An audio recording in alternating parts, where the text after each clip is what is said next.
सुप्रभात बच्चों, जैसा कि आपको पता है कि हमने क्लास 7th में कल रक्त और हमारा शरीर लेसन को हमने पढ़ा था। इसके जो रचयिता हैं वो यतीश अग्रवाल जी हैं। कल हमने खून और खून का हमारे शरीर से क्या संबंध है उसके बारे में पढ़ा। तो आज भी हम उससे जो नेक्स्ट लेसन जितना बचता है हम उसकी रीडिंग लेंगे, जितना हमारे से बन पड़ेगा आज। तो स्लाइड देखें। स्लाइड क्या होती है प्यारे बच्चों? जो खून की जांच करने के लिए कांच की पट्टियां होती हैं उसे स्लाइड कहते हैं। मानो आश्चर्य से उछल पड़ा था अनिल। रक्त की एक बूंद भी इतने सारे कण?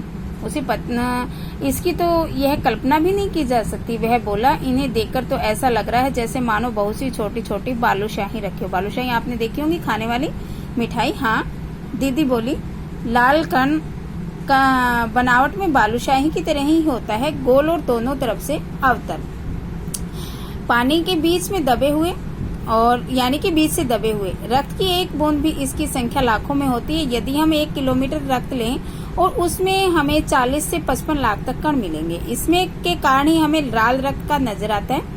ये कण शरीर के लिए दिन रात काम करते हैं। सांस लेने के लिए साफ हवा भी ऑक्सीजन तुम प्राप्त करते हो, उसी शरीर के हर हिस्से में पहुंचाने का काम इन कणों का ही है।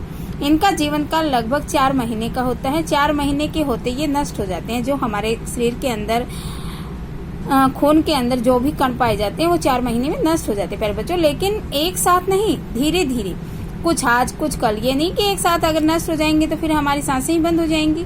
तो इससे तब तो कुछ और भी महीने में ये खत्म हो जाते हैं और फिर साथ के साथ ये नए भी बनते जाते हैं। अनिल ने कहा। यह सुनकर डॉक्टर दीदी मुस्कुरा उठी, बोली, नहीं, ऐसा नहीं होता है। शरीर में हर समय नए कण बनते रहते जो नष्ट कणों का स्थान ले लेते हैं। हड्डियों के बीच का भाग मंजा में बहुत ऐसे कारखाने होते हैं जो रक्त कणों के निर्माण कार्य में लगे रहते हैं। हमारी जो हड्डियों के बीच में गैप होते हैं उनके बारे में बताया गया है। इनके लिए इन कारखानों को प्रोटीन, लौह तत्व और विटामिन रूपी कच्चे माल की आवश्यकता होती है।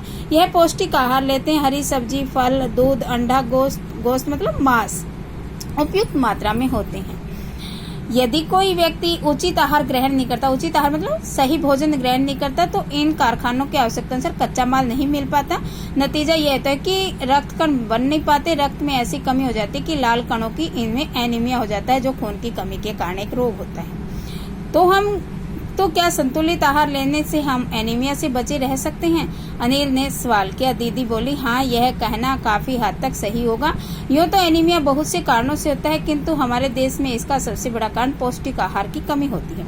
इसके अलावा इसका एक और बड़ा कारण है पेट में कीड़ों का होना। ये कीड़े प्राय दूषित जल, खाद्य पदार्थों के द्वारा होते जो अतः इनसे बचने के लिए आवश्यक है कि हम पूरी तरह से सफाई रखें, क्योंकि हमें सोच के बाद हाथों को पूरी तरह से साफ कर लेना चाहिए। खाना खाने से पहले भी हमें हाथों को स्वच्छ पानी से धोना चाहिए, साबुन से।